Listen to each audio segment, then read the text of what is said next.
तो आप सभी भक्तों का स्वागत है। तो कल जो है बहुत ही पवित्र दिवस है। अ, राधाष्टमी है, श्रीमती राधा रानी का आविर्भाव दिवस। तो हम आज श्रीमती राधा रानी के बारे में कुछ चर्चा करेंगे, थोड़ा सा उनके वो कौन है और बाकी उनकी कुछ जो लीलाएं हैं। वैसे उनके बारे में तो हम लोग क्या ही वर्णन करेंगे, वो तो अनंत है श्रीमती राधा रानी। पर जो भी थोड़ा बहुत शास्त्रों में बताया गया है और जो आचार्यों ने उसके ऊपर टीका टिप्पणी किया है उसके आधार पे, ठीक है। तो कल भी चर्चा हुआ था वैसे, तो आज वही चर्चा को आगे बढ़ाएंगे। तो श्रीमती राधा रानी जो है वो भगवान की शक्ति है। भगवान कृष्ण जो है वो शक्तिमान है एंड राधा रानी जो है वो क्या है, शक्ति है।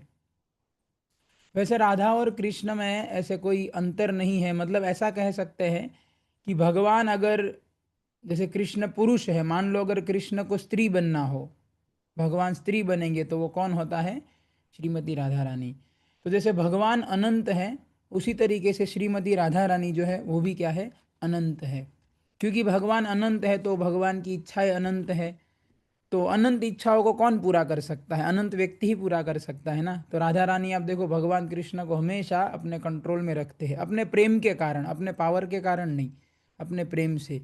तो जब अनंत होंगे राधा रानी तभी तो अनंत भगवान की इच्छाएं पूरी कर पाएंगे, वरना कैसे कर पाएंगे। तो श्रीमती राधा रानी भी उस तरीके से क्या है, अनंत है। शील प्रभुपाद जो है एक बार एक व्यक्ति के घर पे गए थे। तो उन्होंने बोला कि हमें राधा कृष्ण की लीलाएं सुनाइए। तो शील प्रभुपाद ने बोला कि नहीं नहीं, ऐसे मतलब साधारण जन समाज के बीच में राधा कृष्ण की लीलाओं की चर्चा नहीं हो सकती, ये बहुत ही गुह्य है, सीक्रेट है, कॉन्फिडेंशियल है, ये लीलाएं ऐसे चर्चा नहीं हो सकती। पर उन्होंने बहुत इंसिस्ट किया कि नहीं नहीं, हमें राधा कृष्ण की लीला बताइए। तो प्रभुपाद ने बोला नहीं, ऐसे हम कोई लायक नहीं है, आप इस तरीके से नहीं चर्चा हो सकती खुले में। ऐसे बहुत ही जो उच्च कक्षा के जो महाभागवत परमहंस लोग होते हैं उनके बीच में ये चर्चा होती है। तो फिर से इंसिस्ट किए, नहीं नहीं, हमें बताइए, हमें सुनना है। तो फिर प्रभुपाद ने बोला कि हो सकता है आप योग्य हो राधा कृष्ण की लीला सुनने के, पर मैं योग्य नहीं हूं उस लीलाओं का वर्णन करने के लिए। तो इससे श्रील प्रभुपाद क्या मैसेज देना चाहते थे कि ये राधा कृष्ण की जो लीलाएं है ये बहुत ही दिव्य है एंड टॉप सीक्रेट है। तो अगर साधारण लोगों के बीच में इसको चर्चा किया भी जाएगा तो लोग समझ नहीं सकते उसको, और ना चर्चा करने की किसी के अंदर योग्यता है। और श्री चैतन्य महाप्रभु जो भगवान कृष्ण राधा रानी के रूप में आए थे, तो उन्होंने भी आप देखो कभी भी इस तरीके से जो राधा कृष्ण की लीलाएं है उनका चर्चा ऐसे ओपन में कभी नहीं किया। तो वो जो कॉन्फिडेंशियल लीलाएं है वो तो हम चर्चा नहीं करेंगे, और मैं भी उसको ठीक से नहीं समझता, मैं भी क्या ही बताऊंगा आपको। पर जो कुछ कुछ साधारण जन समाज समाज के बीच में बताया जाए, चर्चा किया जा सका, ऐसी भी कई सारी लीलाएं हैं राधा रानी की। तो वो आज जो है हम अ, कुछ चर्चा करेंगे। तो सबसे पहले श्रीमती राधा रानी, जैसे कल बताया था कि वो कीर्तिदा माता के गर्भ से नहीं प्रकट हुए थे, वो कमल के पुष्प के ऊपर, वृषभानु जी जब जमुना में गए तो उनको कमल के पुष्प के ऊपर से राधा रानी प्राप्त हुए थे। तो राधा रानी जब उनके वहाँ पे आए उनके घर पे तो खुशी, बहुत खुश थे। राधा वृषभानु उनके पिताजी का नाम, और उनके माता का नाम कीर्तिदा माता। तो वृषभानु एवं कीर्तिदा बहुत प्रसन्न हुए उनके घर पे राधा रानी को प्राप्त करके। तो उन्होंने जो है बड़ा उत्सव रखा, जैसे कल के दिन ही वो घटना हुआ था। तो उन्होंने अगले दिन उत्सव रखा, पौर्णमासी जी को बुलाया, पौर्णमासी ने आके बताया कि ये जो लड़की है ये साधारण नहीं है। बहुत सारा वर्णन किया उन्होंने कि आप इसका देखभाल कीजिएगा अच्छे से। तो वो, और वैसे भी बहुत प्रेम था दोनों को राधा रानी से। तो वो तो वैसे वास्तव में जब इस दुनिया में आते हैं तब वो ऐसे माता पिता, बाकी वो नित्य माता पिता है, कीर्तिदा देवी एंड वृषभानु जी, राधा राधा रानी के। तो नेचुरली प्रेम है उनके बीच में। पर उन्होंने कुछ समय बीता तो उन्होंने देखा कि श्रीमती राधा रानी जो है वो जब उनको ऐसे सहलाते थे खिलाते थे तो उन्होंने देखा कि ये लड़की की तो आंखें ही मतलब बंद है, तो अंधी लग रही है। क्योंकि कितने सारे दिन बीत गए पर अभी तक उन्होंने, राधा रानी ने आंखें नहीं खोली थी। तो अब उनको बड़ा दुख हो गया कि, क्योंकि राधा रानी रूप में जो है ना इतने सुंदर थे कि पूरे ब्रह्मांड में किसी की उपमा नहीं दी जा सकती, ऐसा रूप था उनका। राधा, क्योंकि वो तो भौतिक रूप नहीं है ना, तो आध्यात्मिक रूप है, तो उसका क्या कंपेयर होगा किसी से। तो इतने सुंदर थे राधा रानी, पर अंधे थे, तो कितना बहुत ज़्यादा दुख हो रहा था उनको। तो फिर भी, हालांकि वो अंधी लग रही थी उनको राधा रानी, फिर भी बहुत सारे लोग भी, जब बात फैल गई कि वृषभानु जी के घर पे इतनी सुंदर लड़की आई है उनके पुत्री के रूप में, तो बहुत दूर दूर से सब हर रोज उनके दर्शन करने आते थे, अलग अलग लोग। तो उसी तरीके से एक दिन जो है नंद बाबा भी उनके दर्शन के लिए आए। वैसे नंद बाबा और वृषभानु जी जो ये दोनों परिवार रिलेशन में ही थे, मतलब जानते थे एक दूसरे को पहले से ही। तो वो दर्शन करने के लिए आए। तो नंद बाबा, जसोदा जी, और उस समय कृष्ण भी प्रकट हो चुके थे हैं। तो वो जो है कृष्ण को, कृष्ण छोटे से ही थे वो भी अभी, तो कृष्ण को भी साथ में लेके आए थे। तो इस तरीके से आए, तो जैसे ही दोनों परिवार मिले तो वृषभानु जी नंद बाबा गले मिले, फिर कीर्तिदा माता और जसोदा जी दोनों गले मिले। सब ऐसे गले मिलने में, मतलब वो आगता सागता होता उसमें सब व्यस्त थे। और फिर उसके बाद जो है सब बातें करने लगे कि अरे ये हमारी लड़की आंखें नहीं खोल रही है, लगता है अंधी है। तो उस समय कृष्ण जो थे वो भी बहुत छोटे, मतलब अभी पैरों पे चल भी नहीं पाते थे, घुटवन चलते थे भगवान कृष्ण। तो वो क्या कि ये सब बड़े बड़े, उन्होंने देखा सब बातों बातों में व्यस्त है, तो भगवान जो है चलते चलते राधा रानी का, क्योंकि वो तो मतलब ऐसे लीला कर रहे बच्चे की, पर ऐसा वास्तव में बच्चा नहीं है, वो तो भगवान है ना। तो भगवान जो है वो तो पता चल गया राधा रानी किस कमरे में है, तो भगवान अपने घुटनों के बल पर चलते चलते राधा रानी जिस कमरे में थे उस कमरे में पहुंच गए। और उस कमरे में जाकर राधा रानी तो वो पालने में वो थे, लेटे हुए थे। तो पालने में लेटे हुए, तो सीधा पालने के ऊपर चढ़ गए और सीधा बिल्कुल राधा रानी के पास जाकर उनके अपने दोनों हाथों से, छोटे छोटे ही हाथ थे भगवान के भी दोनों, अपने दोनों हाथों से क्या किया, राधा रानी की दोनों आंखों को ऐसे स्पर्श किया। जैसे ही उन्होंने श्रीमती राधा रानी की आंखों को स्पर्श किया, तुरंत, क्योंकि राधा रानी तो वो स्पर्श जानते हैं ना, क्योंकि पहली बार तो था नहीं, वो तो नित्य, राधा कृष्ण तो नित्य संगी हैं। तो राधा रानी स्पर्श पाते ही समझ गए कि ये तो मेरे प्रियतम श्री कृष्ण का, श्री और शरीर, कृष्ण के शरीर की खुशबू भी आती है। तो तुरंत राधा रानी समझ गए कि मेरे प्रियतम श्री कृष्ण जो है वो आ चुके हैं। तो तुरंत उन्होंने अपनी दोनों आंखें क्या है, खोल दी, और जैसे ही आंखें खोली तो सामने कौन थे, उनके प्रियतम जो है श्याम सुंदर। तो इस तरीके से राधा रानी की आंखें खुली। एक और कथा आती है राधा रानी की आंखें खुलने का, एक और जगह पे, वहां पे ऐसा लिखा है, सेम है स्टोरी, थोड़ा सा उसमें डिफरेंस है कि सेम ऐसे है कि भाई लड़की आंखें नहीं खोली, अंधी थी, सब दूर दूर से आने लगे। तो उसी तरीके से जसोदा जी और नंद बाबा भी कृष्ण को लेके आए मिलने के लिए। तो इस कथा में ऐसा वर्णन है, ये जो में लिखा है उसमें, कि कृष्ण को गोद में लेके आए थे जसोदा जी। तो जब उन्होंने राधा रानी को देखा, तो राधा रानी तो बहुत बहुत सुंदर थे। तो कोई भी सुंदर छोटा बच्चा होता है तो हर कोई उसको गोद में लेना चाहेंगे ना।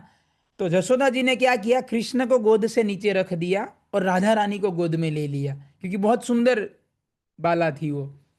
ऐसे भी नेचुरली छोटे बच्चे बहुत सुंदर लगते हैं, पर राधा रानी तो वो थे ना, आध्यात्मिक ब्यूटी था, तो वो तो मतलब शब्दों में वर्णन नहीं कर सकते ऐसे, अब मैं कितना ही वर्णन करूंगा उनकी सुंदरता का।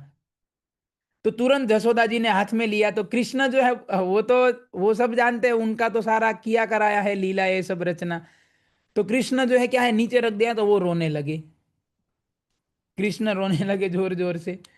तो कृष्ण रोने लगे तो अभी क्या करेंगे, गोद में लेना पड़ेगा ना उनको भी। तो राधा रानी के गोद में तो ऑलरेडी एक लिया हुआ है राधा रानी, तो अभी दोनों छोटे छोटे से ही थे, तो राधा रानी ने क्या किया, एक हाथ से कृष्ण को भी उठा लिया। तो अभी क्या हो गए, दोनों, राधा रानी के दोनों हाथ में, एक हाथ में कृष्ण है, एक हाथ में राधा रानी है। तो छोटे बच्चे जो होते हैं ना, उनका ऐसा स्वभाव होता है कि जब वो एकदम नजदीक आते हैं ना, तो एक दूसरे को छूने का प्रयास करते हैं। अब राधा रानी को तो कुछ दिखने, उनकी तो आंखें बंद है, पर अब पता नहीं बच्चों को कैसे पता चलता होगा, पर ये टेंडेंसी रहता है छोटे बच्चों का। तो ऐसे, और श्री कृष्ण को तो दिखाई दे रहा है, और वो तो जानते भी थे कि यही, ये तो राधा है मेरी नित्य संगिनी। तो तुरंत जो है ना, राधा रानी को श्री कृष्ण ने क्या किया, स्पर्श किया, अपने छोटे छोटे ही हाथ थे अभी तो।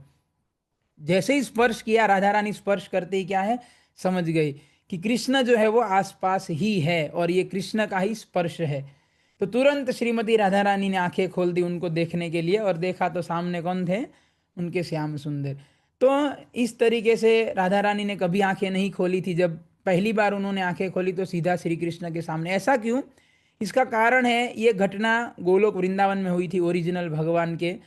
तो जब श्री कृष्ण इधर प्रकट होने वाले थे इस संसार में, तो उन्होंने राधा रानी को भी बोला कि देखो मैं पृथ्वी पे जा रहा हूँ, ऐसे इस तरीके से लीलाएं होगी, तो तुमको भी मेरे साथ आना है, क्योंकि वृंदावन लीलाएं तो तुम्हारे साथ ही होगी, तो तुम्हें भी सब गोपियों को लेके साथ में आना है।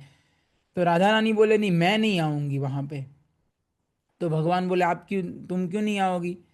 तो राधा रानी बोले कि अगर मैं पृथ्वी पे आओगी तो मैं, मेरे तो कितने सारे लोगों का मुख कितने सारे पर पुरुषों का, दूसरे दूसरे पुरुषों का चेहरा देखना पड़ेगा। मैं तो केवल पुरुष के रूप में, मैं केवल आपको ही देखना चाहती हूँ और किसी को नहीं। तो पृथ्वी पे आप आओगी तो कितने सारे मिलेंगे, कितने सारे देखने पड़ेंगे, मैं ऐसे नहीं, मेरे को पसंद नहीं है ऐसे किसी को मैं देखूं। तो श्री कृष्ण उनको फिर बोले कि तुम चिंता मत करो, तुम पृथ्वी पे आओगी और जब तुम्हारी आंखें खुलेगी तो तुम सबसे पहले मुझे ही देखोगी, और उसके बाद भी तुम केवल मुझे ही देखोगी पुरुष पुरुष के रूप में ऐसे। तो ये कारण था जिसकी वजह से राधा रानी जो है वो जन्म के इतने समय बाद भी वो आंखें नहीं खोले थे, केवल कृष्ण के। तो ये राधा कृष्ण का जो संबंध है, चाहे वो छोटे बच्चे हो, चाहे 5 साल के हो, चाहे 50 साल के, चाहे 500 साल के, इतने ये नित्य संबंध है। ऐसा नहीं कि राधा कृष्ण इधर, कृष्ण जो है इधर मथुरा में प्रकट होके फिर गोकुल गए वगैरह, जो भी है राधा रानी बरसाना में आए, फिर दोनों का मिलन हुआ, फिर राधा कृष्ण की लीलाएं हुई, ऐसा नहीं है। वो नित्य लीलाएं है पहले से। जैसे सूर्य जो है, सूर्य आप देखो, जैसे अभी सूरज देव नहीं है तो हम ऐसा नहीं कह सकते सूर्य चला गया, ये सूर्य देव चले गए, चले नहीं गए हैं, हमारी आंखों से चले गए हैं, वो चले नहीं, वो कहीं और गए हैं। जैसे अभी यूएस में या यूरोपियन कंट्री में भी सूर्य देव होंगे उस आकाश में, तो सूर्य देव हमेशा रहते हैं। जब चले जाते हैं तो हमारी आंखों से चले जाते हैं, ऐसा नहीं कि वो मर जाते हैं और कल सुबह फिर से जन्म लेंगे। उसी तरीके से राधा कृष्ण जो है ना, वो अमर है, वो इटर्नल है, वो उनका कभी मृत्यु नहीं होता है, ना कभी उनका जन्म होता है। बस वो कुछ समय के लिए हमारी आंखों के सामने प्रकट होते हैं और कुछ समय के बाद फिर हमारी आंखों के सामने से ओझल हो जाते हैं, पर वो हमेशा दोनों रहते हैं, और दोनों का संबंध जो है वो भी क्या है, इटर्नल है, हमेशा का। तो इस तरीके से राधा रानी की आंखें खुल गई। और ये जब घटना हुआ तो खुशी का माहौल है ना भाई, इतने दिन से अंधी लड़की थी, तो अभी आंखें खुल गई तो बहुत खुश खुश हो गए। और ये जो रिलेशन था नंद बाबा और वृष भानु जी के फैमिली, वो और क्लोज हो गया, क्योंकि इसी घटना के कारण आंखें खुली ना राधा रानी की। तो दोनों का जो पारिवारिक संबंध था वो और घना और ज़्यादा अच्छा हो गया। तो अभी दोनों का आना जाना, और पहले भी था थोड़ा बहुत, पर अभी और ज़्यादा हो गया। तो अभी क्या है कि राधा रानी भी जो है अपने माता कीर्तिदा के साथ इधर जाते थे नंद भवन में, जसोदा जी, और वहाँ जाके कृष्ण के दर्शन करते थे, वो लोग भी इधर आते थे। तो ऐसे आना जाना शुरू हो गया, और ऐसे करते करते 7 महीने बीत गए राधा रानी के जन्म के। तो 7 महीने बीतने के बाद जनरली 6 महीने के बाद अन्नप्राशन सेरेमनी किया जाता है। अन्नप्राशन मतलब पहली बार जब अन्न खिलाया जाता है छोटे बच्चे को, उसको अन्नप्राशन सेरेमनी कहते हैं। तो राधा रानी का भी अन्नप्राशन उनका सेरेमनी 7वें महीने पे हुआ था, ऐसा शास्त्र में वर्णन आता है। तो 7वां महीना हुआ तो वृषभानु जी ने जो है बड़ा यज्ञ का आयोजन किया, जिसमें ब्राह्मणों को, सारे रिलेटिव्स को, स्नेहीजनों को, सबको उसमें बुलाया गया। और नंद बाबा का भी पूरा फैमिली को इनविटेशन दिया गया कि भाई अभी हमारी लाली कहते थे ऐसे उनको, तो बोले अभी उनका जो है अन्नप्राशन सेरेमनी, आज पहली बार उसको अन्न खिलाया जाएगा, तो आप सब आइए। तो सब आए थे, और क्योंकि इतना बड़ा प्रोग्राम था तो कुकिंग वगैरह भी, सेटअप अरेंजमेंट भी इतना बड़ा, तो नंद बाबा, फिर जसोदा जी, रोहिणी जी भी आए थे, बलराम जी भी थे, सब ये कृष्ण भी थे, सब गए थे। और ये सब वृषभानु जी को हेल्प करा रहे थे सब उसमें तैयारियों में। तो सब क्या है, तैयारियों में व्यस्त थे। अभी सेरेमनी क्या चल रहा है, अन्नप्राशन सेरेमनी चल रहा है। तो सब लोग अपने अपने अपने, क्योंकि इतना बड़ा फेस्टिवल होता है तो लोग, नेचुरल है, कोई ना कोई काम में सब व्यस्त हो जाते। तो सब व्यस्त थे, कोई गाने में, कोई नाचने में, कोई काम करने में, कोई साफ सफाई में, कोई सेटअप में, कोई कुकिंग में, कोई परोसने में, ऐसे पूरा माहौल जमा हुआ था। तो राधा रानी ने देखा कि सब व्यस्त है, किसी का ध्यान नहीं है अभी। तो उन्होंने क्या किया, श्री कृष्ण जहाँ खा रहे थे, भोजन ग्रहण कर रहे थे, तो वहां जाके श्री कृष्ण की थाली में से एक निवाला उठा के खा लिया। तो वो हो गया राधा रानी का अन्नप्राशन सेरेमनी। जनरली अन्नप्राशन में क्या होता है कि कोई ब्राह्मण होते हैं या गुरु होते हैं, कोई संत होते हैं, वो छोटे बच्चे को भगवान का भोग धराया हुआ खीर या चावल ऐसा कुछ खिलाते हैं। अब राधा रानी जो है वो तो किसी के हाथ का या ऐसे किसी का वो खाएंगी नहीं। उनका तो क्या है, उनका तो आगे पीछे ऊपर नीचे 360 डिग्री केवल कृष्ण ही कृष्ण है, अंदर बाहर सब।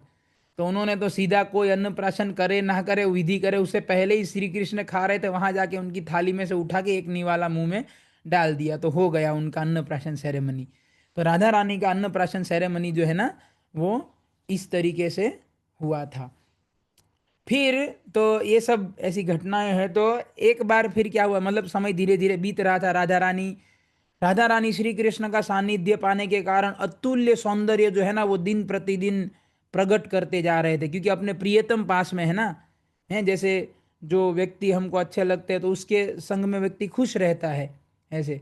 तो राधा रानी भी अपना अतुल्य सौंदर्य, अतुल्य माधुर्य प्रकट करने लगे कृष्ण के संग में, और धीरे धीरे बड़े, और काफी सारी लीलाएं होती थी हर रोज की, वो तो नित्य लीलाएं थी।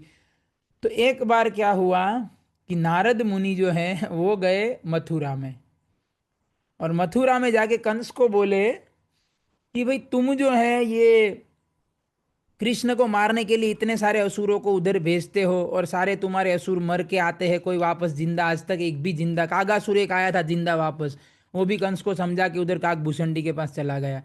तो बोले कोई वापस आता नहीं, सब मर जाते हैं इतने। बोले तुमको एक सीक्रेट बताता हूं मैं। तो कंस जो है ना नारद मुनि को गुरु मानता था।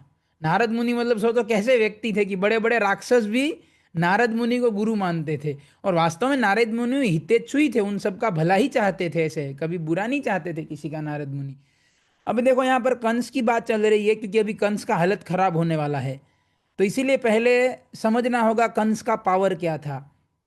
ये जो जितने देवी देवता हैं, ये जो 33 करोड़ देवी देवता हम जो भी कहते हैं, ये सारे देवी देवता कंस से डरते थे। कंस को छोड़ो, कंस के अंडर में ये जो अघासुर, धेनुकासुर, ये सब जो राक्षस थे ना, कंस के अंडर में काम करते थे। तो कंस के अंडर में जो राक्षस काम करते थे, अघासुर, धेनुकासुर, उनसे सारे देवी देवता डरते थे। कंस के अंडर में काम करने वाले इतने भयानक थे कि देवी देवता उनके सामने नहीं जाते थे, रास्ता बदल देते थे वो असुर निकलते थे। तो सोचिए कंस के अंडर में काम करने वाले राक्षस से सारे देवी देवता डरते, कंस का क्या पावर होगा। इतना खतरनाक, इतना शक्तिशाली था कंस, कोई साधारण राक्षस नहीं था, वो बहुत पावरफुल था। तो ये कंस के पास नारद मुनि आए, तो नारद मुनि ने बोला तुम सारे राक्षसों को उधर भेजते हो, सारे मर जाते हैं, तुमको एक सीक्रेट बताता हूं। तो कंस बोला क्या सीक्रेट। बोले कृष्ण जो है ना, उसकी शक्ति बरसाना में रहती है। तुम अगर उसकी शक्ति को मार दोगे ना तो कृष्ण भी अपने आप ही मर जाएगा। तो बोले तुम गलत जगह पे भेज रहे हो सबको, शक्ति तो उसकी बरसाना में है, वहां कुछ करो तब जाके कुछ होगा। तो कंस नारद मुनि को बोला, प्रणाम किया होगा दंडवत नारद मुनि को। बोले क्या गुरु जी, क्या आपने बताया, मतलब पूरा मेरा दुविधा सॉल्व कर दिया, मेरा प्रॉब्लम सॉल्व कर दिया आपने। तो कंस ने सोचा कि इतने सारे राक्षसों को भेजा था मैंने, है कोई, मैं खुद ही जाता हूँ, मतलब एक ही बार में काम तमाम करके आता हूँ, है। क्योंकि नारद मुनि ने बता दिया ना, शक्ति तो इधर रहती है, उसका काम तमाम करो, बाकी ऐसे। तो कंस बोले राक्षस इस किसी को नहीं भेजूंगा इस बार, मैं खुद जाऊंगा इस बार। तो कंस जो है ना वो आया बरसाना में। तो कंस तो राजा था ना, तो बरसा, अब राजा के आने से पहले अनाउंसमेंट भी तो होंगे ना, पता तो चलेगा ही कि राजा आ रहे हैं। तो और अनाउंसमेंट भी हो गया सब जगह, तो बरसाना में सब डर गए कि अरे महाराज कंस, तो सबको पता था ये तो निर्दयी राक्षस है, हैं सब, और बच्चों को मारने वाला, वो सब तो ऑलरेडी उसका नाम खराब हो ही चुका था पहले से ही। तो वहां पे जो राधा रानी की माता थे वो बोले कि नहीं नहीं, कंस आ रहा है हमारी लाली के, और ये भी कंस ने ये भी बोला कि लाली को मिलने ही आ रहा है वो, और ऐसे ऐसे कोई घूमने या इंस्पेक्शन के लिए नहीं आ रहा है वो, राधा रानी को मिलने ही आ रहा है। तो इन्होंने बोला राधा रानी की माता ने कि नहीं, हम तो लाली को छुपा देंगे, हम कंस को मिलने, वो तो राक्षस है, वो मार देगा, उठा के ले जाएगा, कुछ भी कर देगा वो तो वृषभानु जी बोले अरे इतनी चिंता मत करो, हम सब है ना इतने सारे, मैं हूं, इतने सारे गोप है, ऐसे ही थोड़ी कंस। ऐसे वो लोग उतना नहीं डरते थे, हालांकि उनको पता था, उनको भी कंस का पावर की, देवी देवता लोग भी डर, फिर भी जो भी कारण, उनको उतना डर नहीं था कंस का।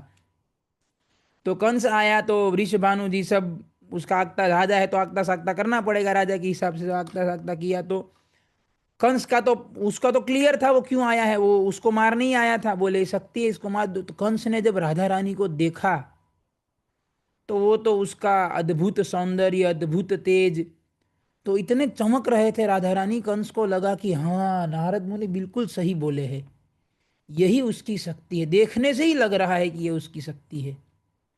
तो कंस ने बोला कि जैसे ही मौका मिलेगा ना, ये अभी तो सब इधर उधर ये सब देख रहे हैं मेरी, मन में कि जैसे ही मौका मिलेगा ना इसको मार दूंगा मैं और मेरा काम हो जाएगा। तो कंस जो है सोच रहा था, और तो अब सब जो है, अब क्योंकि राजा आए थे तो उस हिसाब से व्यवस्थाएं भी होता है। तो कंस को जैसे ही मौका मिला, कंस ने क्या किया, राधा रानी को गोद में उठाना चाहा, ऐसे कि मैं उठा लूं, क्योंकि ऑलरेडी 6 बच्चों को मार चुका था देवकी माता के, तो उसके लिए बच्चों को मारना तो एक्सपीरियंस आदमी था वो, उसमें तो उसको पूरा पता था बच्चा कैसे मारते। और राधा रानी अभी छोटे पालने में ही जूझ रही थी, छोटी सी थी राधा रानी। तो तुरंत कंस ने उठाना चाहा, उसको लगा अभी पटक के मार दूंगा इसको उठा के, उसको पता नहीं है ये कौन है। तो जैसे ही कंस राधा रानी को उठाने गया, अब राधा रानी हाले की पालने में झूल रहे हैं छोटी बच्ची के रोल में, पर वो भी सुपर पावरफुल है, हैं उनके पास भी पावर, कृष्ण के जितना ही पावर है राधा रानी के पास, कोई कमी नहीं है पावर की। तो राधा रानी ने अपना जो चरण होता है ना, उससे ऐसे ऐसे खाली स्क्रीन पे देखिएगा ध्यान, ऐसे किया खाली, जो पैर उंगलियां होती है ना पैर की, इतना हल्का सा ऐसे किया खाली। और सोचिए कंस बरसाना के वो जो महल है ना जहां पे अभी हम जाते हैं, वहां से सीधा उड़ के सीधा मथुरा में जाके गिरा, हड्डी पसली एक हो गया है। वो है श्रीमती राधा रानी। खाली खाली राधा रानी ने क्या किया, उनके चरणों के उंगलियों की साइज क्या होगी, इतनी इतनी सी, मतलब समझ लीजिए है इतनी इतनी, एक एक 2 इंच की उंगली होगी। खाली उंगली थोड़ा सा हिलाया, और कंस ये वृषभानु महाराज के महल में से सीधा उड़कर गिरा अपने मथुरा के महल में, डायरेक्ट लोकेशन जीपीएस डाल के ही भेजा होगा राधा रानी ने, सीधा अपने महल में जाके गिरा। और टूट गया होगा हड्डी पसली, इतना दूर जाके 20 22 25 किलोमीटर जाके गिरेगा, क्या होगा हालत है। तो ये है श्रीमती तो खाली मतलब श्रीमती राधा रानी ऐसे लीलाएं नहीं करते, उनके पास पावर भी है, जरूरत समय आता है तो दिखा भी देते हैं। पर उनको ये सब अच्छा नहीं लगता है ऐसे पावर दिखाना, है उनको केवल क्या अच्छा लगता है, श्री कृष्ण को प्रेम करना, श्री कृष्ण की सेवा करना, उन ये सब उनको मजा नहीं आता है ऐसे, तो वो कभी ऐसे दिखाते नहीं है पावर। बाकी उनके पास पावर है। 33 करोड़ देवी देवता जिससे डरते थे, वो कंस को उंगली के इशारे पे उठा के फेंक दिया। तो हमें समझना चाहिए राधा रानी स्त्री है बट स्टिल सुप्रीमली पावरफुल। तो अभी जो है क्या हुआ, कुछ और इधर वृषभानु महाराज वो सब ढूंढने लगे, बोले कंस महाराज किधर गए, कि किसी को पता नहीं है पर्दे के पीछे क्या घटना हुई, सब ढूंढ रहे, बोले बोले कंस महाराज किधर गए, अभी तो इधर थे, किसी को पता नहीं है मथुरा में जाके हड्डी पसली उसकी एक हो गई है, गिरा है वो आ जाके इधर से, जो भी हुआ होगा मतलब ढूंढते रहे सब। बोले महाराज बिना बताए बोले निकल गए, बिना बताए कि अब टाइम ही नहीं था बताने का, लात पड़ गई, कहाँ से बताएंगे क्या हुआ कंस महाराज। तो फिर क्या हुआ, फिर ऐसी लीलाएं होती थी काफी सारी लीलाएं, पर अभी कंस वाला लीला ही कंटिन्यू करते। तो कुछ समय बीत गया, अभी राधा रानी भी बड़े हो गए थे, कृष्ण भी बड़े हो गए थे। तो क्या हुआ, अभी कंस को याद तो था कि पिटाई हुआ था मेरा बड़ा धमाकेदार। तो कंस ने सोचा, तब शायद राधा रानी 6 या 7 साल के होंगे, कंस ने सोचा जाके देखता हूँ बरसाना में, कि वो शक्ति जो थी ना, जो मेरे को पीट दी थी छोटी थी, तो अब देखता हूँ जाके क्या कर रही है। तो कंस को जिज्ञासा हुआ ऐसे, तो कंस फिर से दूसरी बार आया बरसाना में। तो कंस आया इस बार, तो इस बार तो बड़ा हालत खराब होने वाला है इसका, उस बार तो छोटे सस्ते में निपट गया था उसका। इस बार कंस आया, तो जैसे ही कंस आया ना, तो वो राजा तो था ही ना, पता तो चलेगा ही राजा आ रहे हैं। तो राजा तो राधा रानी अब तो बड़े थे इस समय पे, तो राधा रानी और बहुत सारी सखियां थी राधा रानी की, तो राधा रानी को भी पता चल गया कि कंस आ रहा है। तो राधा रानी ने भी सोचा कि कंस आएगा, कृष्ण तक पहुंच जाएगा तो कृष्ण को नुकसान पहुंचाएगा मेरे। तो उन्होंने क्या किया, सब सखियों को इकट्ठा किया और राधा रानी ने बोला कि जाओ कंस आ रहा है, आते ही उसको पकड़ के मेरे पास लेके आओ।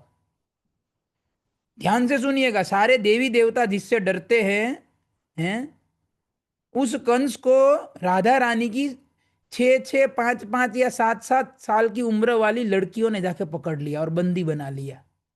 कंस का कोई पावर नहीं चला। मतलब केवल राधा रानी नहीं, उसके साथ रहने वाली गोपियां भी इतनी पावरफुल थी कि कंस जो है कुछ नहीं कर पाया। 6 7 साल की छोटी छोटी बच्चियों ने कंस को बंदी बना लिया और लेके राधा रानी के पास ला दिया। तो राधा रानी के पास लाए, तो राधा रानी बोले ये ऐसी निठल्ली ऐसी भद्दी सी गोपी नहीं चाहिए मुझे। कंस तो पुरुष था ना, और राक्षस था, तो महाकाय और सुरवीर था ना, उसका बॉडी एकदम मस्कुलर बॉडी था उसका। राधा रानी बोले ये कैसी निठल्ली दिख रही है ऐसे भद्दी सी। बोले इसको सजा के ठीक से करके लाओ, इसको गोपी बना के लाओ अच्छे से। तो सब राधा रानी की सखिया ने कंस को उसके जो राजा के मुकुट गहने या जो भी सब उतार के साड़ी पहना दिया या लहंगा पहना दिया, जो भी पहनाना हुआ। और पूरा कंस को क्या लड़की बना दिया। अब सोचिए कंस महाराज हैं, बड़े बड़े देवी देवता जिसके किचन में सब्जी काटते थे, झाड़ू पोछा करते थे, वो कंस महाराज को 6-7 साल की राधा रानी की सखियों ने साड़ी पहना दिया। अरे बड़े बड़े लंबे लंबे ऐसे बाल लगा दिए उसके ऊपर का, पूरा मतलब लड़की ही बना दिया उसको ऊपर से लेके नीचे तक। और राधा रानी बोले थे सुंदर सी लड़की दिखनी चाहिए, भद्दी सी नहीं। तो एकदम सुंदर सा कंस को सजा दिया। और फिर राधा रानी जैसे राजा कैसे बैठते हैं, जैसे राधा ने बैठे, कंस को बोले नाचो। अब सोचिए कंस महाराज नाच रहे हैं सबके बीच, और कंस को बड़ा नचाया वहां पे है। और कंस नाच रहा है ना, कंस बोले यार गया ही, पिछली बार तो बोले वापस भेज दिया था है अपने महल में, इस बार तो यार किडनैप कर लिया। तो कंस को नचाया बराबर का है, और कंस ने ठुमके भी लगाए होंगे अच्छे से, लेफ्ट राइट जैसे भी हो। तो राधा रानी थोड़ी देर डांस देखे, बोले फिर अभी डांस बहुत हो गया, अभी इसे दूसरे दूसरे काम कराओ हैं। तो कंस क्या काम दिया था पता है कंस को? वो है ना क्या गांव है वो तो। और वृषभानु महाराज जो है उनके पास 11 लाख गायें थी। नंद बाबा के पास 9 लाख गायें थी, वृषभानु महाराज के पास 11 लाख गायें थी। तो 11 लाख गाय गोबर भी उतना ही करेगी ना फिर। तो कंस को लगा दिया गोबर उठाने में। और वो गांव में गोबर के वो पता है ना कंडे बनाते हैं वो चूल्हे में जलाने के लिए, ऐसे गोबर का ऐसे ऐसे हथेली में ऐसे गोबर को लेके ऐसे मतलब इतना मोटा ऐसे बना के दीवार पे ऐसे लगा। अब आज भी आप रज में जाओगे ना तो आपको ऐसा दिखेगा। तो ऐसे गोबर के कंडे, तो कंस को वो काम दिया। हर रोज बेचारा, अब महाराज है कंस महाराज, बड़े बड़े राक्षस हैं उसके चरणों में शीश झुकाते थे, वो कंस इधर 6-7 साल की लड़कियों के अंडर में गोबर उठा रहा है। हर रोज गोबर उठा उठा के कंडे बनाता था दीवारों पे लगा लगा के। बोले कंस महाराज की हालत तो देखो क्या की। और कंस जो है ना बेचारा ऐसा फंसा, उनको नारद मुनि की याद आ गई। बोले गुरु जी मेरे नारद मुनि। तो नारद मुनि को याद की ले, बोले नारद जी कुछ इसमें रास्ता निकालिए, बड़ी बड़ी हालत खराब कर दी है इधर इन लोगों ने मेरी है। तो हर रोज नारद मुनि को प्रार्थना करता था। बोले नारद मुनि आप हर बार मेरे को मुसीबत से बचाने। वो जब आकाशवाणी हुई तभी नारद मुनि आए थे ना बचाने की, भाई आठवानी पहला बच्चा भी हो सकता है, वो भी नारद मुनि ने बताया था। अब ये वाला टिप भी नारद मुनि ने दिया था। बोले यार गया काम से इस बार। तो हर रोज प्रार्थना करता था, बोले छुड़ाओ मुझे छुड़ाओ मुझे।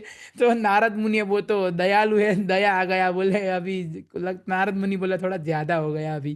तो नारद मुनि ने, अब नारद मुनि तो भक्त है राधा कृष्ण के, नारद मुनि ने राधा राधा रानी को रिक्वेस्ट किया, बोले अभी छोड़ दो इसको है बहुत। 1 महीना हो गया था ये घटना, 1 महीने तक तो बराबर का गोबर उठवाया उससे कंस से। फिर 1 महीने बाद जो है फाइनली नारद मुनि के रिक्वेस्ट पे, नारद मुनि बीच में आए तब जाके कंस का काम हुआ। नारद मुनि के रिक्वेस्ट पे राधा रानी ने कंस को छोड़ा। और जैसे ही छोड़ा, जिस दिन राधा रानी, और राधा रानी को भी एक्चुअली एक जगह आता है ऐसा कि राधा रानी को भी वो रिक्वेस्ट करता था डेली कि अरे गलती हो गया, आज के बाद कभी इधर नहीं आऊंगा, मेरे को छोड़ दो, मेरे को छोड़, डेली रिक्वेस्ट करता था वो राधा रानी को भी। राधा रानी बोले ऐसे कैसे छोड़ देंगे, पहली बार आया था तेरा दिमाग ठिकाने पे नहीं आया, उस दिन समझाया था तेरे को। तो फिर फाइनली नारद मुनि के कहने पर राधा रानी ने 1 महीने के बाद कंस को छोड़ा। जैसे ही कंस छूटा, वो तो घाघरा साड़ी चूड़िया उतार के, बाल वाल उतार के जो मथुरा में भागा वो तो। और अब 1 महीना कंस गायब था और इधर गोपी बना दिया था। तो मथुरा वाले क्या सोच रहे थे कि हमारे कंस महाराज को कोई किडनैप करके मर्डर कर दिया है। मथुरा क्योंकि महाराज दिख नहीं रहे ना। अभी सोचिए पूरे देवी देवता लोग उससे डरते, तो वो भी कंफ्यूज थे ये गया कहाँ होगा। मतलब इसको कौन किडनैप करेगा, इसके जैसा तो कोई है भी नहीं। तो मथुरा वाले 1 महीने से कंफ्यूज थे कि ये मर गया, सुसाइड कर लिया, किडनैप हो गया, क्या हुआ कुछ पता नहीं चलता, पता ही नहीं है उसका कुछ। तो 1 महीने बाद कंस लिपस्टिक सब लगाया होगा, राधा रानी ने पूरा निकाल विकाल के मुंह धो के गया होगा वो तो मथुरा में वापस। और उसके बाद उसने जो है ना, वो कहता है ना पानी ग्रहण कर लिया कि आज के बाद कभी भी नहीं जाने का, बरसाना किया, जाने का क्या देखने का भी नहीं कभी। और उसके बाद से आप देखो कभी बरसाना में ना कभी कंस आया, ना उसका कोई असुर आया कभी। राधा रानी ने एक बार में उसको है अच्छे से समझा दिया, अच्छी शिक्षा देके। तो ये राधा रानी के पावर की लीला थी कि शी इज सुप्रीमली पावरफुल है। और जो है ना और एक आपको कथा सुनाता हूँ। एक बार क्या हुआ कि ये सारी गोपियाँ जो है ना, ये जो सारी गोपियों को हमेशा ऐसा रहता था कि राधा कृष्ण साथ में रहे, उनको अच्छा लगता था ऐसे। अब देखो यहाँ पर हमें ये समझना होगा कि ये राधा और कृष्ण का जो संबंध है, वो इस दुनिया का जो संबंध है, बॉयफ्रेंड गर्लफ्रेंड या पुरुष या स्त्री या पति पत्नी का, ऐसा संबंध नहीं है उन दोनों के बीच में। तो कोई बोले क्या संबंध है, अब क्या संबंध है वो हम नहीं समझ सकते, क्योंकि हर एक चीज मतलब कोई चीज समझने के लिए कोई लायकात चाहिए। जैसे ये जो सीनियर केजी जूनियर केजी में जो बच्चा पढ़ रहा है, वो पूछेगा साइन थीटा कॉस थीटा क्या होता है, या सर्जरी कैसे करते हैं, हार्ट सर्जरी कैसे करते हैं। अगर सीनियर केजी वाला बच्चा क्वेश्चन पूछेगा हार्ट सर्जरी कैसे करते हैं, आपको तो पता है कैसे करते हैं, पर क्या आप समझा पाओगे उसको? और आप अगर समझा भी दोगे, क्या उस बच्चे का समझने का स्कोप है हार्ट सर्जरी कैसे होता है? उसका बुद्धि बहुत छोटा है, अभी नहीं समझ सकता। तो उसी तरीके से राधा और कृष्ण के बीच में क्या संबंध है, वो ना आप समझ सकते हैं ना मेरे को समझ में आ रहा है। तो ये जब हम शुद्ध हो जाते हैं, हमारा हृदय जब काम वासना, क्रोध वासना, लोभ, ईर्ष्या, ये सब से मुक्त हो जाते हैं, भगवान भगवत गीता में बताते हैं एशम अंतगतम पापम जनानाम पुण्य कर्माणाम ते द्वंद्व मोह निर्मुक्ता भजन्ते माम दृढ़वता। एक तो ये है, दूसरा एक एक और श्लोक है, वो मुझे याद नहीं आ रहा। उसमें भगवान बताते हैं समहा ब्रह्म भूत प्रसन्न आत्मा न सोचती न का, ये वाला ओरिजिनल, वो पहले मैंने बोला इस, ये वाला ओरिजिनल श्लोक है जो मैं बोलना चाहता था। ब्रह्म भूत प्रसन्न आत्मा न सोचती न कांक्षति समः सर्वेषु भूतेषु मद भक्ति लभते पराम। भगवान गीता में क्वालिफिकेशन बता रहे हैं भक्ति में एंट्री करने का, डिग्री लेने का नहीं। जैसे कॉलेज में एंट्री करते हैं ना, डिग्री 4 साल बाद मिलता है। तो भगवान बोले किस व्यक्ति को भक्ति करने में, भक्ति के कॉलेज में एंट्री मिलता है? बोले जो जिसको कोई लेमेंटेशन नहीं है, मतलब जिसको जीवन में कोई दुख नहीं है, ये किया होता वो किया होता ऐसा हो गया होता, कोई दुख नहीं है, कोई लेमेंट, और उसको कोई हैंकरिंग नहीं है, काश ये मिल जाए वो मिल जाए, ऐसा हो जाए वैसा हो जाए, कोई नहीं। और समः सर्वेषु भूतेषु, भूतेषु मतलब जितने जीव है, जितने आत्मा है, उसमें चींटी भी आ गया, मच्छर भी आ गया, वो सबके प्रति वो समान है। मतलब वो मच्छर को, चींटी को, हाथी को, गाय को, गधे को, अपने माता पिता को, परिवार, सबको सेम देखता है आत्मा के लेवल पे। समः सर्वेषु, सब जीवों के प्रति समान व्यवहार करता है। भगवान बोले मद भक्ति लभते पराम, उस व्यक्ति को मेरी भक्ति प्राप्त होती है। अब सोचिए भक्ति की कॉलेज में एडमिशन लेने का ये क्राइटेरिया है। अब ये राधा कृष्ण का संबंध तो भक्ति की पराकाष्ठा है, भक्ति का टॉप मोस्ट, भक्ति का पीएचडी है वो। हमें तो एंट्री लेवल पे ही हम फेल हो रहे हैं। हमें तो कितनी सारी वासनाएं हैं, ऐसा हो गया होता ना वैसा, और कितना सारा चाहिए, ये भी चाहिए वो भी चाहिए, वो भी करना वो भी करना, और किसी जीव को कहाँ हम समान देख पाते हैं। तो हमारा तो एंट्री मतलब एंट्रेंस, भक्ति का जो एंट्रेंस एग्जाम है, प्रवेश परीक्षा, हम उसमें ही फेल हो रहे हैं।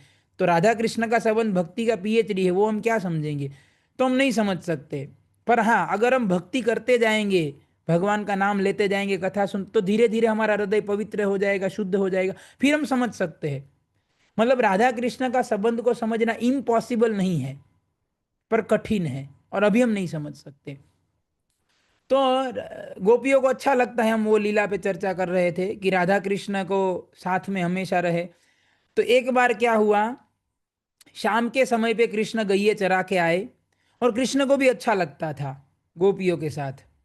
तो गैये चरा के आए, तो गोपियाँ जो है उनको पकड़ के ले गई राधा रानी के पास, और कृष्ण को नचाने लगी वहां पे।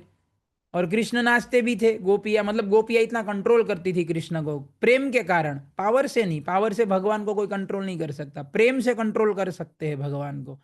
तो गोपियों का इतना प्रेम था, तो कंट्रोल करते थे, तो कृष्ण को नचा रहे थे, तो कृष्ण नाच रहे थे नाच रहे थे।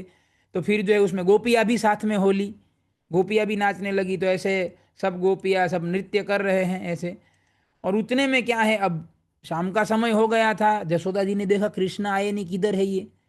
तो जसोदा जी ढूंढते ढूंढते आए, देखा तो इधर कृष्ण नाच रहे और गोपियाँ नचा रही है उसको।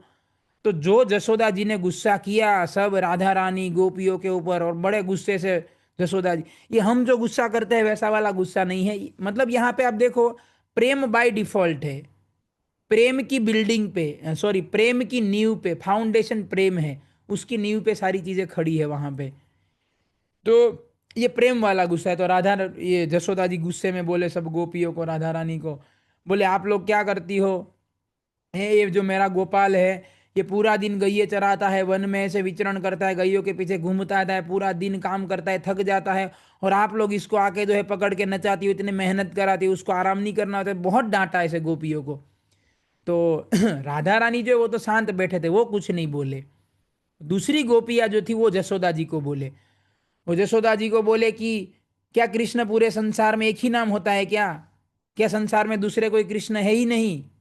बोले ये तुम्हारा वाला कृष्ण नहीं है जो हर रोज गाय चराने जाता है, ये हमारा वाला कृष्ण है। तो जसोदा जी बोले तुम्हारा वाला कृष्ण और मेरा वाला कृष्ण? और जसोदा जी इतनी भोली है कि बात मान भी लिया। बोले अच्छा, मतलब ये तुम्हारा वाला कृष्ण है, मेरा वाला नहीं है? तो गोपिया बोली बिल्कुल, ये हमारा वाला है, तुम्हारा वाला कृष्ण तो घर पे जाके देखो, वो तो सो रहा होगा कब का।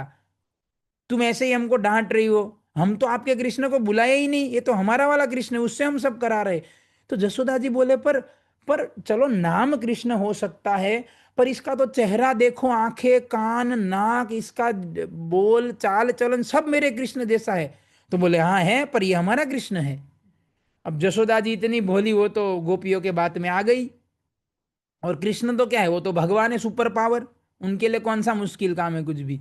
तो जसोदा जी ने घर पे जाके देखा, जैसे ही कृष्ण के शयन कक्ष में जाके देखा तो वहां बिल्कुल कृष्ण लेटे हुए थे। तो जसोदा जी बोले गोपिया तो बिल्कुल सही बोल रही थी, ये मेरा कृष्ण तो इधर लेट रहा है, मतलब वो तो सही में उनका कृष्ण था। तो जसोदा जी वापस आए, जसोदा जी वापस आए, और ये सब गोपियों को बोले कि हाँ हाँ आप बिल्कुल सही बोल रहे थे, मेरा वाला कृष्ण तो वहीं लेट रहा है, और ये तो आपका ही कृष्ण है। तो जसोदा जी बोली कि पर ये आपका वाला जो कृष्ण है ना, इसके ऊपर भी मेरे को मेरे वाला कृष्ण जितना ही प्रेम आ रहा है। क्योंकि वो एक ही कृष्ण थे ना, वो तो भगवान है तो कितने भी रूप कर सकते हैं ना, उनके लिए दो रूप करना कौन सी बड़ी बात है। तो वो तो जसोदा जी का ही कृष्ण थे, वहां पे थे वो ये। हाँ। तो जसोदा जी बोली पर मेरे को तो मेरे कृष्ण जितना ही प्रेम आ रहा है इसके ऊपर।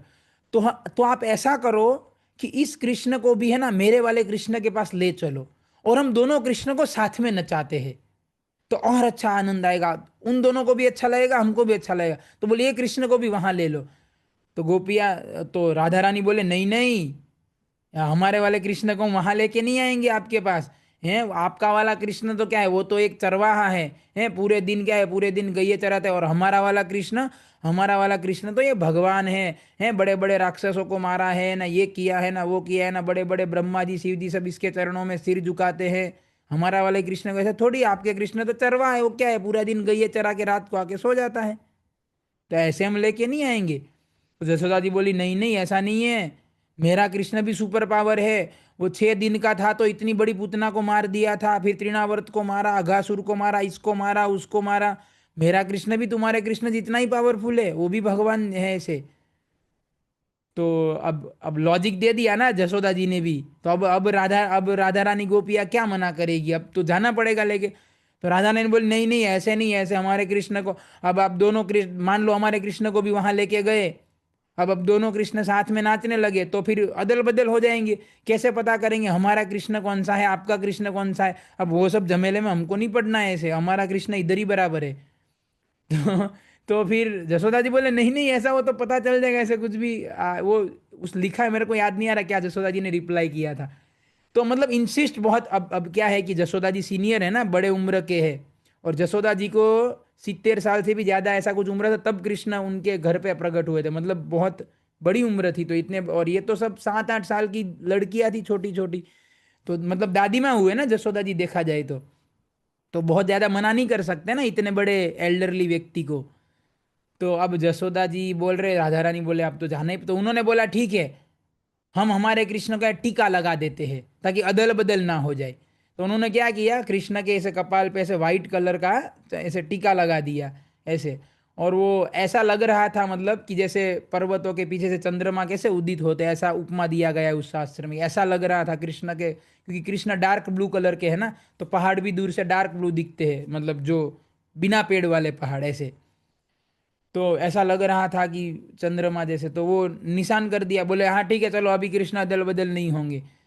तो कृष्णा को लेके गए, तो वो वाले कृष्ण वहां पे थे ही, मतलब कृष्णा ने दो रूप कर लिया था। तो उस कृष्ण के पास गए और दोनों कृष्ण को नचाने लगे। अब दोनों कृष्ण नाचने लगे, अब वो तो एक ही कृष्ण है देखा जाए, दो रूप में थे। तो वो तो एकदम जबरदस्त नृत्य और ये सब चलने लगा ऐसे। तो अब क्या है कि जो जसोदा जी वाले कृष्ण थे, वो गोपियों वाले कृष्ण में अंदर, उसके अंदर चले गए, गोपियों वाले कृष्ण में एक हो गए। तो अब नृत्य चल रहा था तो सब नृत्य में खो गए थे जसोदा जी भी। अब थोड़ी देर बाद देखा तो एक ही कृष्ण है। जसोदा जी बोले हाय हाय, ये मेरा कृष्ण किधर गया। और अब नृत्य सब खत्म हुआ तो गोपियां बोली ठीक है अब चलो हम चलते हैं हमारे कृष्ण को लेके।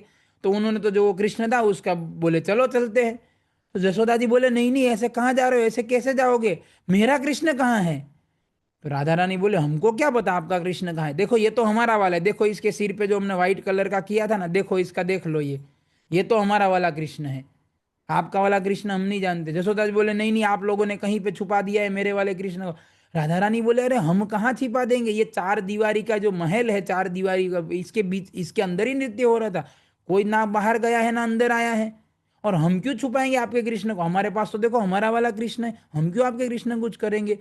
तो जसोदा जी तो उनको तो लगा कि अरे मेरा कृष्ण कहीं गया, तो वो तो मूर्छित होने लगे, और उनको ऐसा लगा कि बस मर ही जाऊंगी अभी मैं, और सही में मूर्छित हो गए पूरा ऐसे। मूर्छित होने से पहले उन्होंने ऐसे रिक्वेस्ट किया, राधा रानी को बोला प्लीज मुझे मेरा कृष्ण लौटा दो, मैं इतनी बूढ़ी हूँ, इतने बूढ़ापे में मेरे घर पे ही आया है, बूढ़े का हमारा कोई सहारा नहीं है, और इसके बिना मैं जी नहीं सकती, मैं प्राण त्याग दूं। ऐसे करते करते सही में बेहोश हो गए, और सही में मर भी जाते अगर कृष्ण मतलब इतना प्रेम था जसोदा जी का कृष्ण से कि वो विरह सहन नहीं कर सकते थे।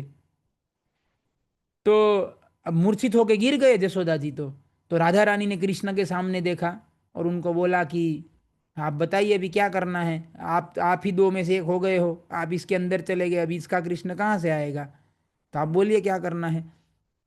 श्री कृष्ण बोले कोई बात नहीं, चिंता मत करो, जसोदा जी के कान में मेरा नाम बोलो, और उसको बोलो कि जो तुम्हारा वाला कृष्ण थक गया था तो बेडरूम में जाके सो गया है, वहां जाके देखो सोता हुआ मिलेगा। तो फिर राधा रानी ने जसोदा जी के मूर्छित पड़े थे उनके पास गए और कान में जाके बोला कि कृष्ण का नाम बोला। जैसे ही कृष्ण का नाम सुना तुरंत जसोदा जी उठ खड़े हो गए और बोला मेरा कृष्ण का।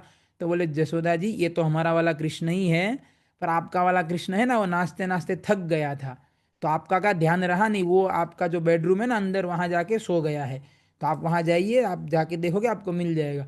तो जसोदा जी तो तुरंत भाग के गए और जाके बेडरूम में देखा तो कृष्ण जो है रेस्ट कर रहे थे, और ऐसे जसोदा जी को तब बड़ा शांति मिला ऐसे।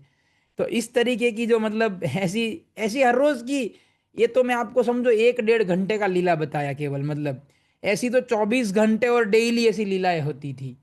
ये नित्य लीला है भगवान, क्योंकि वो भगवान है ना।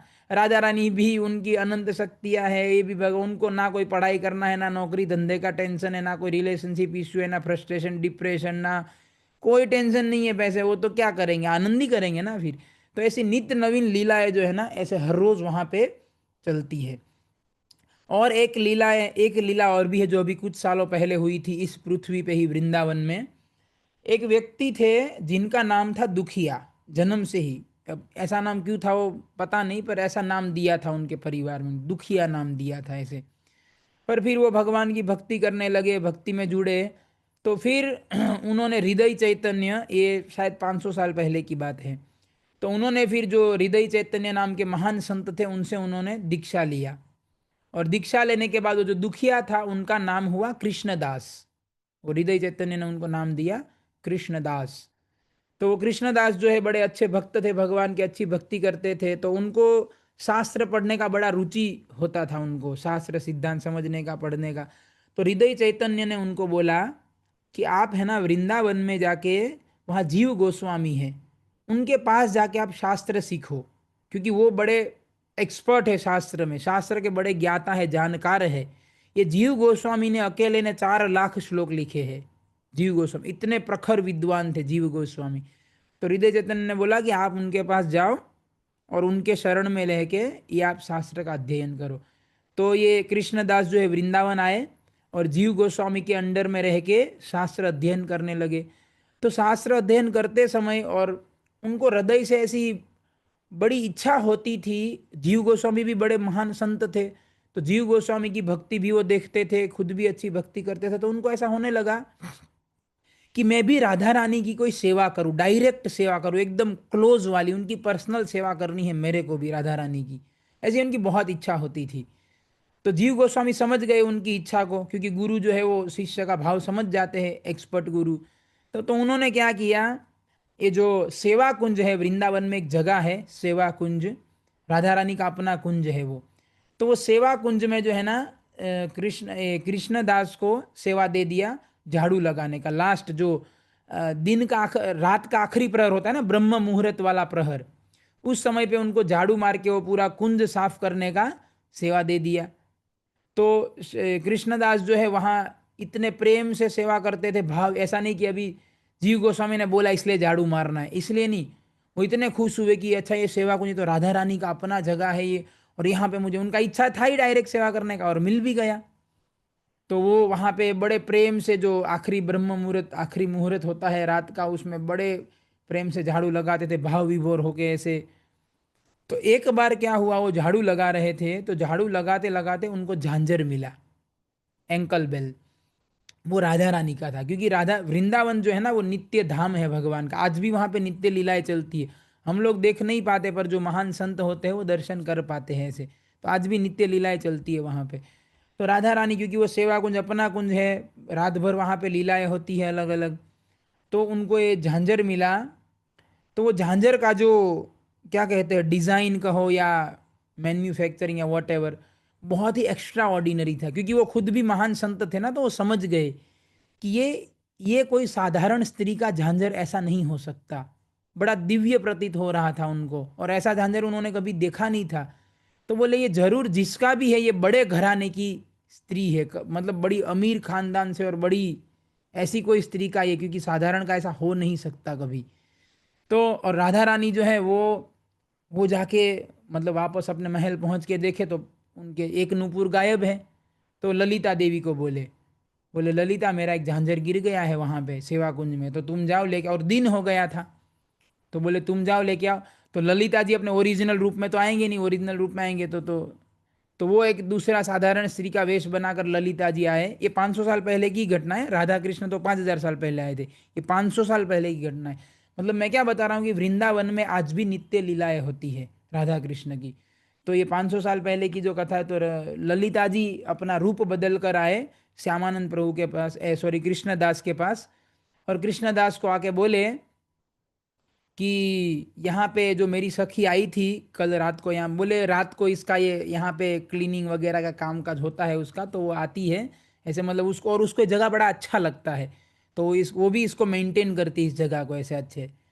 तो बोले उसका झांझर गिर गया है यहाँ पे। तो वो देखा उन्होंने सामान, तो बोले ये झांझर आप दे दीजिए, मैं मेरी सखी को जाके दे दूंगा, दे दूंगी, सॉरी। तो श्यामानंद प्रभु, कृष्णानंद जो है, ये कृष्णदास जानते थे कि ये वो उनको समझ में आ गया था अभी तो, क्योंकि जिस तरह की घटनाएं हो रही थी कि ये राधा रानी का ही है। तो वो भी पक्के थे, बोले ऐसे कैसे दे देंगे। तो उन्होंने बोला नहीं, ऐसे नहीं दूंगा मैं। बोले आपकी जो, बोले मेरे को कैसे पता चलेगा, आप कोई प्रूफ दो, आप प्रूफ लेके आओगे तब पता, ऐसे कैसे मेरे को पता चले। अब आप कोई डुप्लीकेट निकले तो, आप चोर निकले तो, आप अपनी सखी को लेके आओ, मैं उसके पैरों में बिल्कुल बांधूंगा, लगाऊंगा, नापूंगा, देखूंगा उसके पैरों में सेट होगा, और ऐसा दूसरा भी होना चाहिए दूसरे पैर में, तो ही दूंगा मैं, तो बाकी मैं नहीं दूंगा। क्योंकि वो समझ गए थे राधा रानी का है, तो वो दर्शन करना चाहते थे राधा रानी का। बोले दे दिया तो राधा रानी कहाँ से मिलेंगे, बोले नहीं दिया तो राधा रानी खुद आएंगे लेने, तो इसलिए वो नहीं दे रहे थे। तो उस दोनों के बीच में लंबा बहस हो गया, पर दिया नहीं उन्होंने कुछ भी करके ललिता देवी को। तो ललिता जी वापस जाके राधा रानी को पूरा वृत्तांत सुनाए, बोले वो तो कृष्णदास तो मना कर रहे हैं, पूरा देने नहीं दे रहे हो, आपको खुद ही चलना पड़ेगा। तो राधा रानी जो है वो भी अपना अपना सौंदर्य रूप सब छिपा के ऐसे नॉर्मल होके वो भी आए, और दोनों हाथ लंबे किए कृष्णदास के पास आके, बोले मेरा झांझर दे दो, मेरा नूपुर दे दो। तो जो भगवान जो होते हैं वो भक्त से कभी छिप नहीं सकते, क्योंकि श्यामानंद प्रभु का इच्छा था राधा रानी का स्वयं दर्शन करने का। तो राधा या कृष्ण या कितना भी अपने आप को छिपाना चाहे, जब कोई शुद्ध भक्ति करता है तो वो अपने शुद्ध भक्त से चाह कर भी छिप नहीं सकते।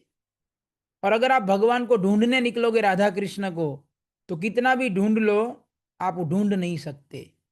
प्रेम प्रेम है ना, वो राधा कृष्ण को आकर्षित करता है। अगर हमारे पास प्रेम है तो राधा कृष्ण दौड़े चले आएंगे हमारे पास।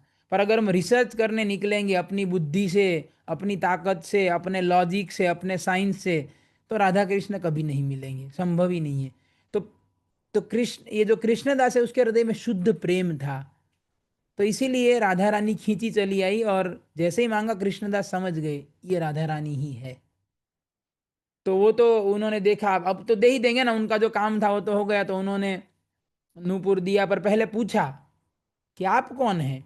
वैसे उनको अंदर से आभास हो गया था कि यही है जिसका मुझे अभिलाषा था। तो उन्होंने पूछा आप कौन है। बोले बोले मैं जो है ना, ये यहाँ पे ऐसे निकुंज की, मतलब निकुंज में आती हूँ, यहाँ पे निकुंज में मंदिर है, वहाँ पे सेवाएं होती है, लीलाएं होती है। तो अब तो राधा रानी भी कितना छुपाएंगे, क्योंकि राधा रानी भी चाहकर छुपा नहीं सकते, क्योंकि शुद्ध भक्त थे श्यामानंद, तो वो छुपाना चाहते भी नहीं थे और छुपा भी नहीं सकते थे।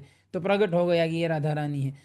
तो फिर श्यामानंद ये कृष्णदास जो है वो तो इतने खुश हो गए कि दर्शन हो गए, राधा रानी को नुपुर दिया, और राधा रानी ने भी फिर उनको स्वीकार किया कि हाँ मैं ही राधिका हूँ। और फिर राधा रानी ने उनको, श्यामानंद को बोला, श्यामानंद अभी नाम होगा एक्चुअली, कृष्णदास नाम था अभी तक। तो वो जो नूपुर लिया, जो नूपुर दिया था, वही जो व्रज की रज थी ना, वो व्रज की रज में नूपुर को घिसा थोड़ा ऐसे, मतलब, और वो फिर नूपुर को व्रज की रज में लगा के फिर उनके ऐसे मस्तक पर ऐसे तिलक बना दिया। राधा रानी ने व्रज की रज से तिलक बना दिया उसी नूपुर से। और वो तिलक, क्योंकि श्यामानंद प्रभु पहले एक तिलक करते ही थे ऑलरेडी, क्योंकि वो दीक्षा ले लिए थे ना हृदय चैतन्य, तो एक तिलक करते ही थे। राधा रानी ने उसके अलावा दूसरा तरीके का, मतलब वो जो तिलक था वो मिट गया, और राधा रानी ने दूसरा तिलक, और वो तिलक इतना चमक रहा था, एकदम चमकीला तिलक था वो, और तिलक बना दिया। राधा रानी ने बोला कि ये सेवा कुंज में झाड़ू लगाने की वगैरह सेवा करते करते, बोले आपका हृदय अभी ये सेवा कुंज की तरह पवित्र हो चुका है, इसीलिए मैंने आपको दर्शन दिए हैं। फिर ललिता देवी को राधा रानी ने बोला कि आप इनको दूसरा एक मंत्र दो। हृदय चैतन्य ने तो एक मंत्र दिया ही था, दीक्षा दिया तब। ललिता सखी बोले इनको दूसरा गुप्त मंत्र दो, बोले जिसके द्वारा तुम्हारा और बढ़ोतरी होगा। तो ललिता देवी ने इनको मंत्र दिया, और राधा रानी ने कृष्णदास का नाम भी बदल दिया। क्या नाम कहते हैं अभी? श्यामानंद। तो अभी वृंदावन में जो हम श्यामानंद प्रभु सुनते हैं ना, उनकी ही ये बात हो रही है। तो वो श्यामानंद नाम कर दिया, तिलक नया दे दिया राधा रानी ने। तो अब श्यामानंद प्रभु जो है वो राधा रानी को बोलने लगे कि प्लीज मुझे आपका रूप का दर्शन कराइए कृपा करके, क्योंकि अभी तो राधा रानी नॉर्म सब कुछ छिपा दिए थे, अपना ओरिजिनल रूप ऐसे नॉर। तो बोले मुझे आपका वास्तविक रूप का दर्शन करना है, हे मेरे को दर्शन कराइए। तो राधा रानी तो अभी कुछ बोल नहीं रहे थे, तो बाजू में जो ललिता देवी थे, वो ललिता देवी ने राधा रानी को रिक्वेस्ट किया कि राधिका, ये श्यामानंद का इतना इच्छा है आपका रूप का दर्शन करने का, और ये इतनी सेवा भी करते हैं, तो आप करा दीजिए, दे दीजिए ना अपने रूप का दर्शन। फिर राधा रानी ने अपना ओरिजिनल स्वरूप वो श्यामानंद प्रभु के सामने प्रकट किया। और जैसे ही राधा रानी के पूरे सुंदरता का वर्णन है शास्त्रों में कि वो क्या है उनकी सुंदरता। तो वो जैसे ही उनका रूप प्रकट हुआ ओरिजिनल राधा रानी का, जैसे ही श्यामानंद प्रभु ने दर्शन किया, वहीं के वहीं मूर्छित हो गए, तुरंत बेहोश हो गए उनका रूप माधुरी का दर्शन करके। और फिर जो है थोड़े समय बाद वो होश में आए ऐसे। तो वो फिर जीव गोस्वामी के पास गए, फिर अपने गुरु के पास गए, वो लंबा कहानी है पूरा। पर यहाँ पर देखो ये लीला में एक शिक्षा हम जो मतलब हमारी सामने प्रतीत होती है, वो शिक्षा क्या है कि अब देखिए राधा रानी ने भी अपना ओरिजिनल, हालांकि राधा रानी ने दर्शन दिया श्यामानंद प्रभु को, है। और वो भी क्यों दर्शन दिया? क्योंकि जीव गोस्वामी वास्तव में प्रार्थना करते थे। देखो ध्यान, ये समझने वाली बात है, सिद्धांत है इसमें अभी, है कि खाली राधे राधे करने से राधा रानी नहीं मिलते हैं। कि जीव गोस्वामी प्रार्थना करते थे राधा रानी को हर रोज कि भाई ये कृष्णदास का बहुत इच्छा है, आप इनको दर्शन दीजिए। तो पहली बात वो, अब जीव गोस्वामी की प्रार्थना के कारण राधा रानी ने दर्शन दिए कृष्णदास को, बाद में नाम कर दिया श्यामानंद। पर वो नॉर्मल वाले दर्शन दिए थे, अपना ओरिजिनल रूप नहीं दिखाए थे। पर फिर भी श्यामानंद प्रभु देखना चाहते थे, फिर भी राधा रानी नहीं दिखाए। फिर जब ललिता देवी ने रिक्वेस्ट किया, तब जाके राधा रानी ने अपना रूप दिखाया।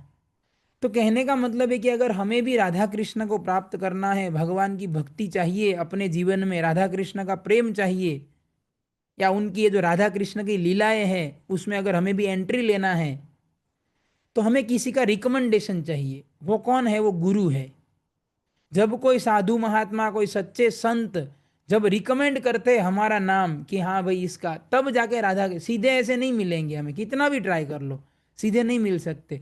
तो ये लीला में पहले जीव गोस्वामी ने प्रार्थना किया और उसके बाद ललिता देवी ने बोला, तब जाके फाइनली इनको दर्शन प्राप्त हुए। तो हमें ये बहुत बड़ी शिक्षा है इस ये लीला से कि हमें हमेशा जो है कोई ऐसे संत पुरुष होते हैं उसके मार्गदर्शन में रहकर भक्ति करना चाहिए, तब जाके हमें राधा कृष्ण प्राप्त हो। अगर उन्होंने बोल दिया, वो संत ने बोल दिया कि हाँ राधा कृष्ण की प्राप्ति हो जाएगी, तो हो जाएगी। उस संत के कारण होगा, हमारा कोई लायकात नहीं है, उस संत का कृपा है जिसके कारण। तो ये समझना बहुत जरूरी है। तो कल जो है अभी राधाष्टमी का बहुत पवित्र दिवस है। कल के दिन श्रीमती राधा रानी इस संसार में प्रकट हुए थे। तो कल जो है हमें क्या करना चाहिए, ध्यान से सुनिएगा अभी 5 मिनट खाली कि क्या क्या करना चाहिए। तो कल हमें सबसे पहले सुबह 4 बजे उठना चाहिए। 4 बजे उठ के ब्रह्म मुहूर्त में उठ के 4:30 बजे मंगला आरती होता है भगवान का। यूट्यूब पे आपको मिल जाएगा, इस्कॉन वृंदावन, इस्कॉन मायापुर लिखोगे तो ऑनलाइन मंगला आरती। बाकी आप नज़दीक में इस्कॉन मंदिर है तो जा सकते हैं, मंगला आरती करना चाहिए। अगर मंगला आरती आपको लगता है ज़्यादा हो जाएगा, इतना नहीं मैनेजेबल है, तो आप क्या कर सकते हैं कि इस्कॉन के जितने मंदिर हैं, अहमदाबाद में भी 2 मंदिर हैं। अब ये तो ऑनलाइन है तो पता नहीं कहाँ कहाँ से कौन कौन जुड़े हैं, पर अहमदाबाद में एक SG हाईवे पे है, एक दूसरा कठवाड़ा में है। पर कठवाड़ा में राधाष्टमी उत्सव नहीं है, एक ही SG हाईवे वाले मंदिर में है। तो इस्कॉन SG हाईवे जो मंदिर है वहाँ पे कल दोपहर को 11 बजे बहुत बड़ा उत्सव है, जिसमें श्रीमती राधा रानी का जो विग्रह है उनका अभिषेक किया जाएगा पंचामृत फ्रूट का जूस वगैरह से। और ऐसा कहा गया है शास्त्र में, एक तो देखो कल जन्मदिन है उनका, तो जन्मदिन पे व्यक्ति नेचुरली बहुत कृपालु होता है, और राधा रानी तो स्वभाव से ही कृपालु है, अब उसमें भी कल उनका जन्मदिन तो और ज्यादा कृपालु। और शास्त्र में ऐसा लिखा है कि जब अभिषेक किया जाता है भगवान का, जब उनको नहलाया जाता है दूध दही घी वगैरह से, उस समय पे वो हाईएस्ट कृपालु होते हैं, सबसे ज्यादा कृपालु उस समय पे होते हैं। तो कल दोपहर के 11 बजे इस्कॉन मंदिर SG हाईवे पे राधा रानी के विग्रह को स्नान कराया जाएगा, दोनों के, राधा कृष्ण को पूरा पंचामृत से। तो उस समय पे वो सबसे ज्यादा कृपालु होते हैं। उस समय पे आप मांगोगे ना कि हे राधा रानी हमें भक्ति दीजिए, भक्ति करने का शक्ति दीजिए, आपका प्रेम दीजिए, सेवा भाव दीजिए, तो तुरंत दे देंगे, तुरंत हमारा परमिशन या हमारा रिक्वेस्ट ग्रांट हो जाए, क्योंकि हाईएस्ट मर्सी।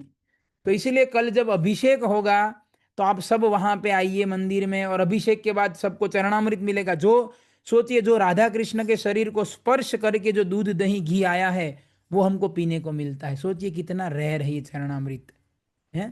तो इतना रेयर चरणामृत हमें प्राप्त होता है। तो सबको उसके बाद फुल प्लेट सबके लिए प्रसाद होगा, है रोटी सब्जी दाल चावल या पूरी सब्जी जो भी होगा, 5-6 आइटम का प्रसाद होगा, क्या होगा मुझे पता नहीं है पर होगा, और वो भी भगवान को चढ़ाए हुआ। तो कल के दिन दोपहर को अटेंड, और कल रविवार है, देखो राधा रानी की विशेष कृपा, कल ऑफ है, स्कूल कॉलेज सब जगह छुट्टी होगा, बिजनेस नौकरी। तो सबको समय निकाल के कल आप अहमदाबाद मंदिर में आइए, 10-10:30 पहुंच जाइए, क्योंकि बहुत भीड़ होता है, फिर बैठने का जगह नहीं मिलेगा। तो अब 10 बजे से ही जगह लेके बैठ जाइए। फिर जबरदस्त कीर्तन चलेगा, कीर्तन कीजिए भगवान का, वहां पे नाचिए, अभिषेक दर्शन कीजिए, प्रार्थना कीजिए, चरणामृत लीजिए, भगवान का प्रसाद लीजिए, और पूरा दिन आप जितना हो सके भगवान के नाम का जप कीजिए। तो कई लोग क्या करते हैं, ये ध्यान से सुनने वाली बात है, कई लोग है ना ऐसे राधे राधे करते, कल पूरा दिन ऐसे करेंगे राधे राधे राधे राधे राधे राधे राधे राधे। तो कर सकते हैं कल के दिन खाली राधे राधे, पर वास्तव में अगर आप शास्त्र पढ़ोगे तो शास्त्र में ऐसा बताया गया है कि कलयुग में जो है ना हमें राधे राधे नाम का जप नहीं करना है। ये शास्त्र से मैं बता रहा हूं, मानना नहीं मानना आपके ऊपर है, मैं जो शास्त्र में लिखा है वो बता रहा हूं।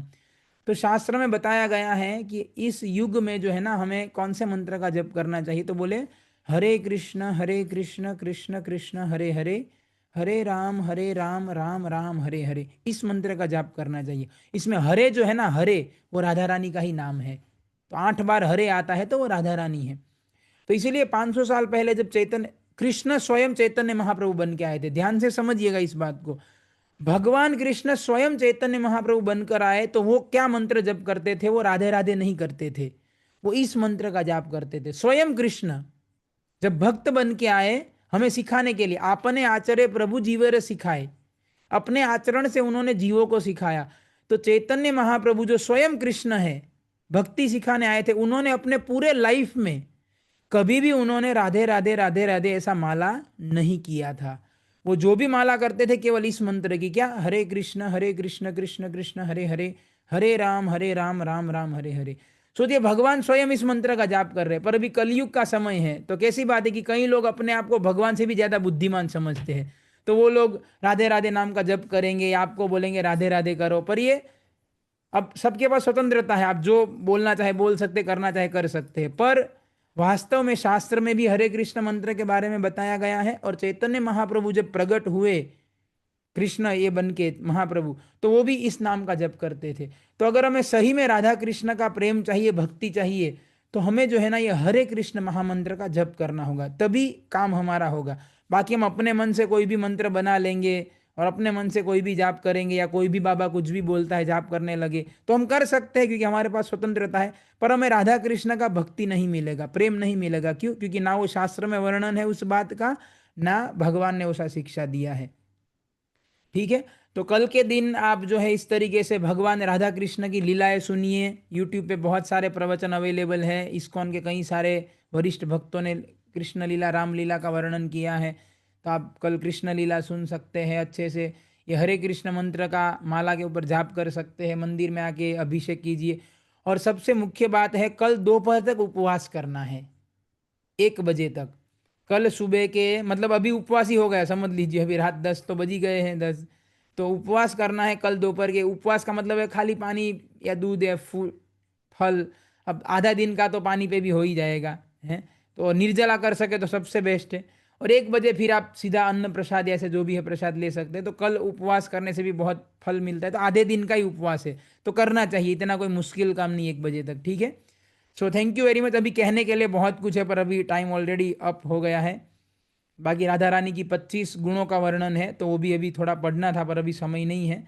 तो इतना आप सब कल ज़्यादा से ज़्यादा प्रयास कीजिए राधा कृष्ण का नाम लेने का, उनकी कथा सुनने का, उनका अभिषेक अटेंड करने का, वगैरह वगैरह। ठीक है। So thank you very much. Hare Krishna Krishna Krishna Hare Hare, Hare Ram Ram Ram Hare Hare. Srila Prabhupada की जय। श्रीमती राधा रानी की जय। श्री राधाष्टमी महामहोत्सव की जय। श्री श्री राधा श्याम सुंदर की जय। निताय गौर प्रेमानंदे।